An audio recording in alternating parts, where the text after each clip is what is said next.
Thank you for joining us here on the National Communications Network for this exclusive interview.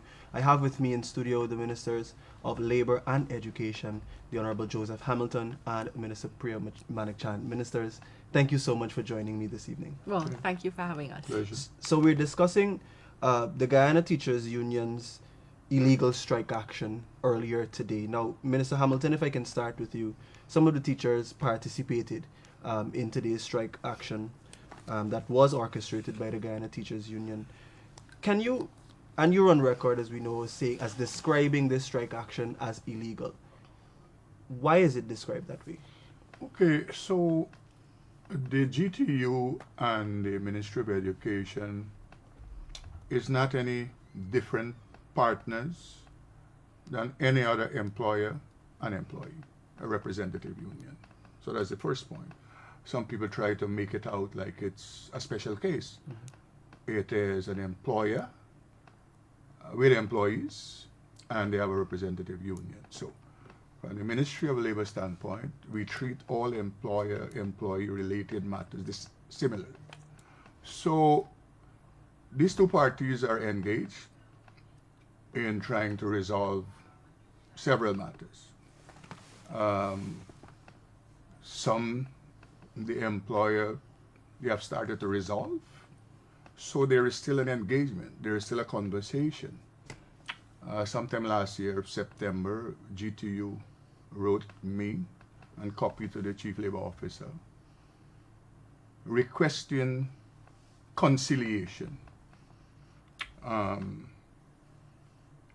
thing is that the fact that you still have an ongoing conversation between the two parties, there is no need for the Chief Labor Officer to get involved to conciliate. There is nothing to conciliate because there is a conversation and the partner is getting outcomes out of the conversation. And I'm sure Minister Manichan can speak definitively on those matters. I know that we made contact with the other partner, that is the Ministry of Education, and I know the Permanent Secretary of Education wrote GTU to make the point that, listen, we are alerted to the fact that you wrote the Ministry of Labour to have them intervene. And I don't know what would be the purpose because we are still in negotiations about the matter. So that is conciliation they asked for at that time. Late last year, that is December, another letter came to me.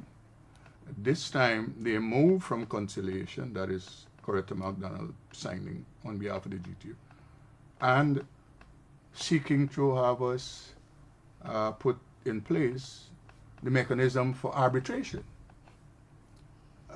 The principle of labor regulation and the labor relations, it follows stages. And it's when you have a breakdown of one stage, then you move to the other stage.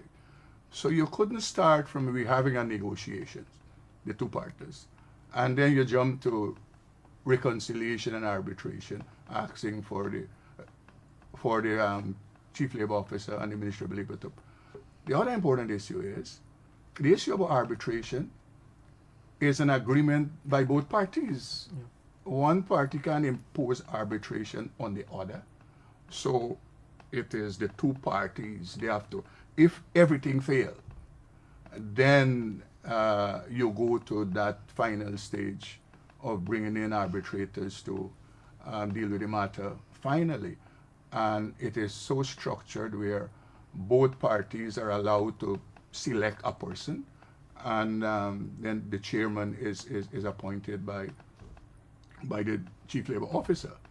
So everything that GTU they have been doing and attempting to do from the labor standpoint is illegal and illegitimate. They move beyond that.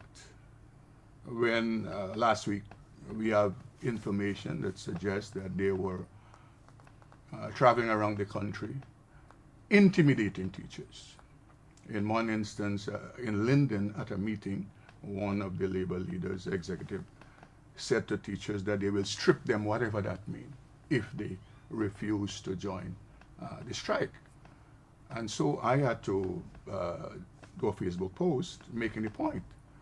The teachers are appointed by the Teaching Service Commission, and they are employees of the Ministry of Education / Regional Democratic Council.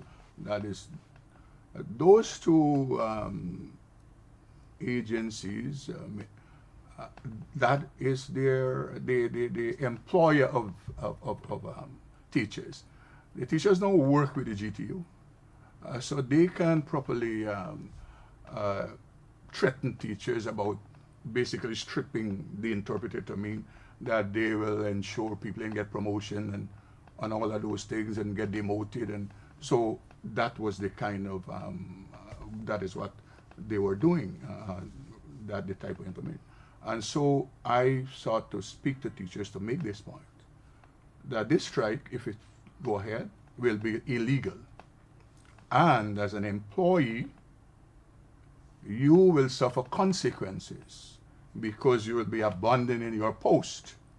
And that is where, so teachers who participated in the illegal strike, they were forewarned. They were alerted by the Ministry of Labor that, listen, this is an illegal strike. You do it to your own detriment. You get involved in it. And so that is what, so they couldn't say. Yeah. The teachers couldn't say they didn't know. Minister Manikchand, if I can turn to you. So we saw a letter as well, an open letter from the Chief Education Officer outlining a number of things for the two demands, 25 I believe of which, for the one demands, 25 of which have been met. Why not all for the one? Good. So let's talk about, I just want to pick up a little bit where Joe left off. Some countries, teachers aren't allowed to strike. They're considered essential workers, and their entire law is built around that. Teachers, nurses, doctors, armed forces, and so on. Because, and in our country too, the GTU has signed an agreement with the Ministry of Education since 1990 that they will not strike, they will not sit out.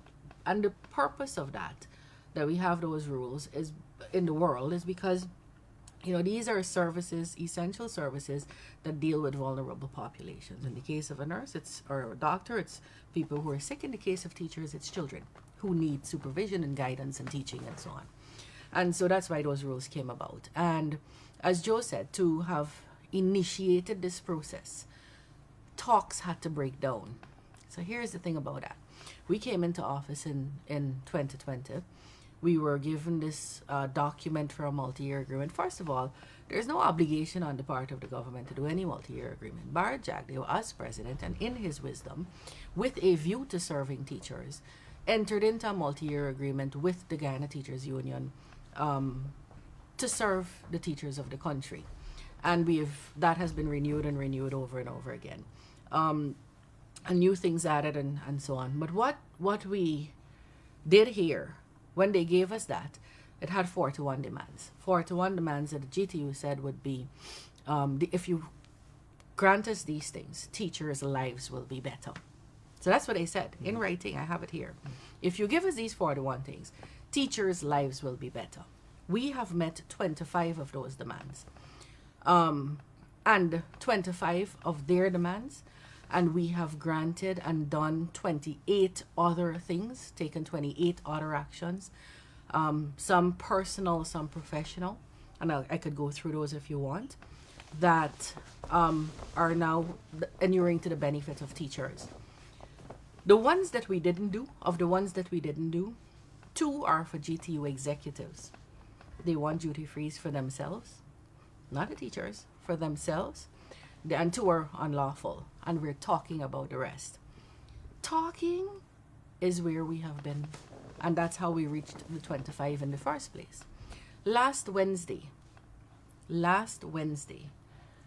GTU and the Ministry of Education, not as a gaffe, sat down officially across a table, talking about how we're going to flesh out some of the remaining ones that we haven't met. So talks haven't broken down. In fact, Coretta MacDonald, General Secretary herself, said and sent out a voice note that she met with Saddam Hussein. On Thursday, we had cabinet. I went into the ministry before I went to Parliament, but opened Saddam's door, and there was the General Secretary talking to him. Of course, she claims that they spoke about some things, and that's total misrepresentation. The usual story with her. But let's say that was a gaffe. That sitting down across the table the day before was not a gaffe. It was an official engagement that was minuted and treated the same way we've treated all the other engagements. And this was last week Wednesday. This is last Wednesday, so there's no talk broken down. What are some of the things outstanding? Payment for SBAs. We are ready to we've been examining actively how to do that. So teachers would understand. The fifth formers, the grade 11 children do SBAs. Some of it starts in grade 10. Do we pay the grade 10 teacher? What happened to the grade 9 teacher who says, but hold on, if I didn't prepare him and send him there, you couldn't be doing SBAs with him? And then are we going to be encouraging it's not going to be encouraging camaraderie behavior on the staff, because then a teacher will say, but HM, I want to teach the fifth form because they're getting more money. So we're not saying we're not doing it. We're trying to figure out what is the best way to do this so that we don't have disaffection among staff members, and we don't have people, this one don't like that one because that one getting money. So I don't want that kind of thing in schools. So there are no talks that have broken down. Why not the other remaining ones? We're not going to do the illegal ones. And we don't think at this point, giving duty frees to the executive that serves teachers in any way. And we are going to serve our teachers. So we're talking about those. Now, one of them is salary increases. So let's put that elephant in the room. From 2020 to now, we have raised salaries for teachers by over 20%, right? Every year. And then the president took some very innovative action. All graduate teachers, so there's the salary scale, the way it's done. You have low, middle, high. Most of the graduate teachers were on the lower side. He said all of them will automatically move to the high scale of that salary scale. He says we had this problem where teachers were getting the wrong salary and so on. He said, no, we'll fix all of that from 2020 to now. So people were backdated. Last year, October, we fixed it. It took $700 million to fix that. Who's a graduate teacher? Someone who has teacher's training as well as a degree. 30%. Last night, the president of GTU, Mr. Mark Light, said that 30% of his teachers are only benefiting from that. Right now, 3,788 teachers are studying in foreign universities on the GOLD program at no cost to themselves. They're going to be finished in about 2 years, 1 to 2 years. They will come into that category of having degrees now. They will immediately move up. That's about 30% of the teaching population. So that will be 60% of the teaching population just got this, growth in their salaries. So the strike was not warranted. There are so many things that have been done that I'd be happy to take you through that are making teachers not only professionally better, but adding to their personal lives. Let's take one, for example. Today I was on the Essequibo Coast distributing cash grants for schools as distinct from cash grants for children to Abram Zool and Anna Regina. Teachers complained to us that they had to come out of pocket to buy crayon and chalk and markers, and that came from their salaries. And they had to come out of pocket because either they weren't given the items, they weren't given the quality they wanted, or they weren't given it in a timely manner. So what happens is if a region is shopping, they have to go out because it's a lot they're buying. So they have to go out to bid. That takes a long time. And then when they do bid, they can't say I want Crayola. They have to say they want crayons. Yeah. So the quality might not be great. And then that takes long, quality is poor. But the other thing is they'll buy 10 sheets of cardboard for this teacher and that teacher and that teacher. Next term, they'll buy 10 more sheets of cardboard. But what you really want, because you have cardboard from last year, you want scissors now. So we wanted to give teachers the autonomy. We also wanted to allow teachers to keep in their pockets the money they would have spent from their salary. So I previously. Yeah. So I see a tape was doctored where it said I said teachers would keep this money in their pockets. I don't hold that view. I've never said that. From the beginning, I'm on record as saying, since we introduced the grant, hey, look, I introduced the grant. Why would I not know what it's about? We said very clearly that if you don't have to spend from your salary, then you get to keep that money in your pocket as more disposable income. The teachers who were spending from their salaries will understand how that's benefiting them. Maybe there are teachers who weren't, and so they don't see it as a benefit to them. But the teachers who were using their salaries will understand how that's a benefit to them. So there's that. There is the duty-free concessions. We were giving 100 before. Again, the Barajagdeo presidency started that. This year, and teachers said, well, 100 is not enough. It's 13,000 of us. So this year, the president said, well, we're going to give 100 duty-frees. And if you didn't get a duty-free by the time you're 52, you're going to get a duty-free. So we're giving the 100 plus. If you reach 52, you don't have a duty-free, you will get it. Tons of teachers have retired without getting the duty-free because it's just, it couldn't do. And so it's very upsetting when you look back at records and you see the union taking duty-frees for themselves from this teacher 100 that they knew wasn't enough in the first place. So there are tons of benefits that we have given.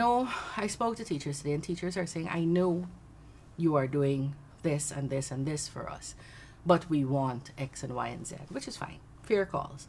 But I don't think teachers are unaware of what's being done also.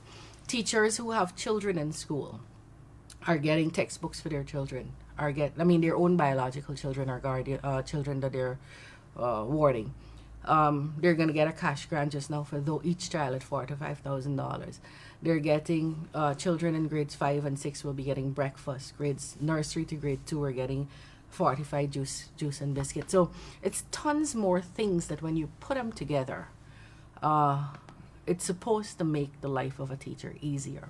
And that's not with a commitment that we're not looking at anything else. The president was very, very clear. Everybody in this country will rise up.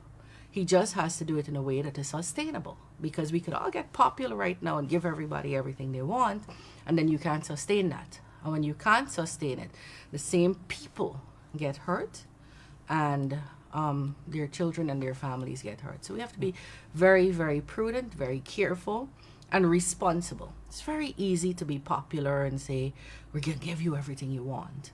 But that's not responsible leadership. Responsible leadership is making sure we could sustain what we're giving and that families can grow over time. And that's what we're trying to do. So last year when the president made these announcements and these teachers were moved from the low to high income, has that process completed for all of those teachers that fall within that bracket? Or is that an ongoing process? No, it should be completed by now. Yeah. Right. So it's the teachers' education is decentralized.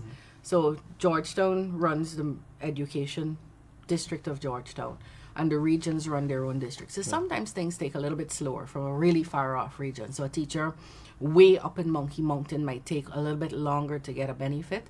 We're trying to see how we can fix that. But I believe, as far as I understand it, everybody has been upgraded. We've seen an article with the General Secretary of the Guyana Teachers Union, of course, who is also an opposition member of Parliament, as the headline says, urging government to deduct salaries from teachers for striking earlier today. Is that a position that the government is taking in relation to those teachers that took that position earlier today? The government is a government of law and order. The government will do what is required to be done to be able to make sure the system has order in it. We can't allow people to walk off from teaching. We can't allow people to stop teaching. We can't allow people to... we have children in these classrooms. They have to learn. They have to be taught. They're in exam classes. They have SBAs. We have children who are depending on these teachers. So there are rules about what you do and how you do it. And we are advised by the Ministry of Labor that this is not a lawful strike.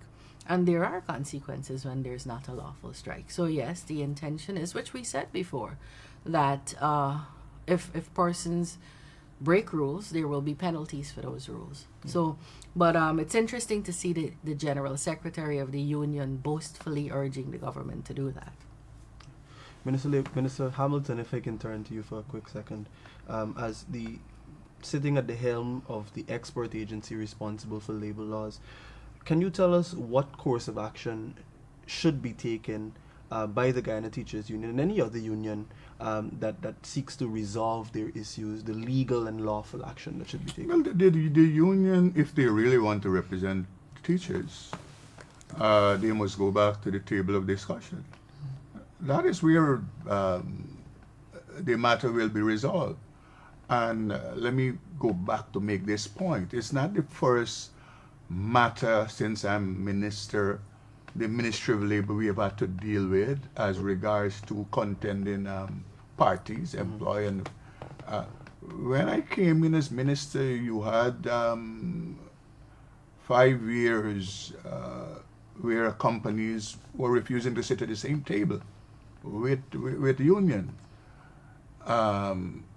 People are attempting to have us, and that will not happen, treat this matter as something that is different from any other labor relations matter. All labor relations matter are under the purview of the same law, regardless as whether it's the doctors and the nurses represented by GPSU and the government, or the Ministry of Education and the GTU. The principle is the same. Yeah. It is the same principle you have to follow. You're engaged in talks. So why would you be asking for conciliation? You're engaged in talks. Why would you be asking for arbitration unless you're seeking to make trouble? And importantly, whilst the threat to strike letter came to me, as indicated by Minister Manikchand, they were still engaged. Yeah. So what kind of good faith we talking about? Employer and employees representative, one of the hallmark of finding solutions and concluding and ending up with a collective labor agreement is good faith. That's one issue. The other issue is no one should attempt to put the other one under duress. You cannot negotiate or attempt to negotiate with a partner or a party, and you put them under duress and they want to negotiate. And so everything that they have been doing is wrong. And so the GTU is not giving proper representation to the teachers. That is a fundamental issue here. So the proper thing to do is that the GTU must go back to sit with the partner, that is the Ministry of Education, who is the employer of teachers in this country, and they call themselves the representative of the teachers. That's the only way you can deal with it, because I would say this, the Ministry of Labor will not parachute itself into any labor relations matter unless we deem it to be at the stage where we should enter into the conversation. And generally, look, employer-employee relations are supposed to be had by adults. Children don't work. And there's a certain level of maturity and responsibility that should attend to these. That's why rules came about across the world for centuries now, that it's not every little thing you pick up your bat and ball and go home and you run and strike. These things are supposed to be dealt with a large measure of steadfast, measured responses on both sides. Mm-hmm. We're not allowed to just fire people. We have to go through, and that's how it should be. We have to go through steps and rules, because we're supposed to be mature, intelligent, responsible, measured adult employers. And in the same way, employees are supposed to be the same kind of thing. And ordinarily, unions are supposed to represent people in a very mature, honorable kind of way. In this union, I believe strongly it has been hijacked by the opposition. And I will say this. Last year, you had Natasha Singh Lewis as the shadow opposition education minister, because they like this whole shadow business. And she asked probing, sensible questions that could benefit her party and expose whatever and depose and so on, the things that opposition parties are supposed to do. Aubrey Norton, who is a seasoned politician, sensible, we must respect his expertise in politics, if nothing else, changed her and made Coretta MacDonald, the General Secretary of the Union, the Shadow Minister of Education. useless in Parliament, can't ask a single question, has no clue which line what comes under, can't expose anything through the parliamentary process. But he must know that he could leverage her position in the union to do exactly what's happening now. And so I want teachers to understand what's happening here. They are mere pawns in this political struggle for power.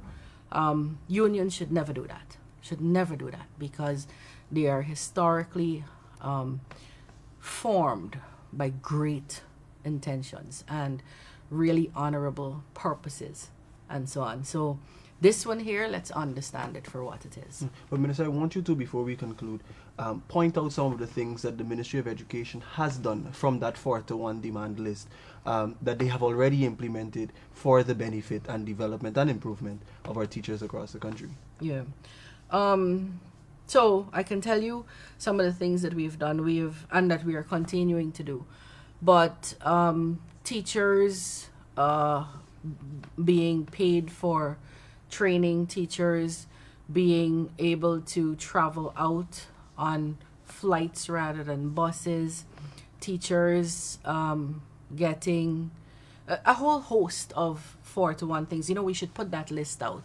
Teachers getting less workload in certain schools, teachers having less periods to teach in certain schools. So all of those things have been put in place. Mm-hmm.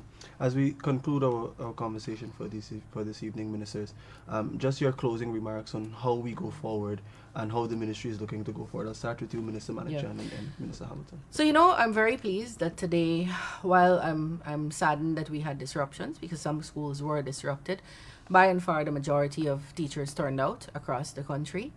And I'm very happy about that. So I think the schools are going to continue teaching and learning, which is what we should be doing in schools, and we intend to carry on the trajectory of the ministry. And so that's why you saw us doing exactly what we had scheduled to do today. Start implementing that budget, getting grants into schools, allowing teachers the autonomy it was intended for, etc., etc. What we will not do is stop working because of this. So what are we going to do tomorrow? We're going to continue this entire process teaching. What I want to advise parents is that where your child is affected, we have deliberately and consciously crafted educational content on all our platforms. So there is the Guyana Learning Channel, which exists both on television as well as hosting on a YouTube channel. There is the Edu FM radio, the ministry's website. And these channels are available to all and sundry. In fact, for the first time, 90% of the hinterland has access to our education channels or learning channel on TV and on the radio. And so you could go there. It's not just going to see anything. There's a timetable. It's scheduled. We have topics that are being taught, very well thought out. Why are we teaching these topics? These are the kinds of exam topics and so on that come. In the lower grades, this is what you should have been learning in the classroom. So if there's if there are groups of children who are affected, I invite parents to utilize these platforms to get your children engaged. Yeah. Minister Hamilton.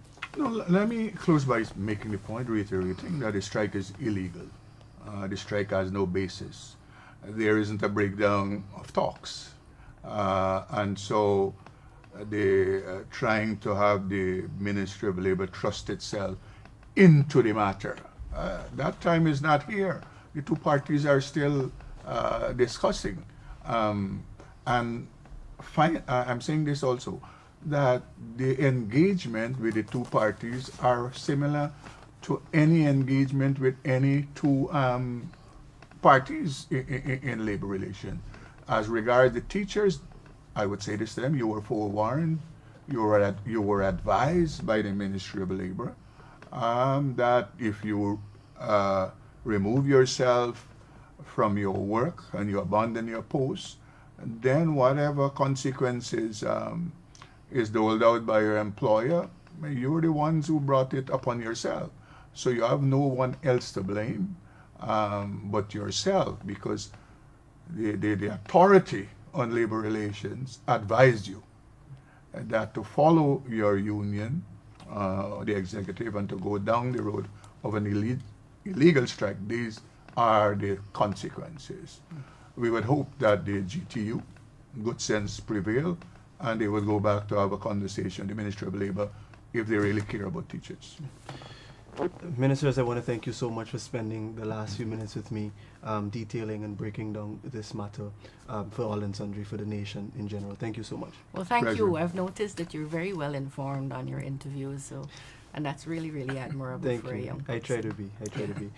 You've heard from the Minister of Labour, Minister Joseph Hamilton, as well as the Minister of Education, the Honourable Priya Manikchand, discussing the illegal strike orchestrated by the Guyana Teachers Union earlier today. That has been all, and my name is Shaquan Gill, and I'm saying goodbye for now.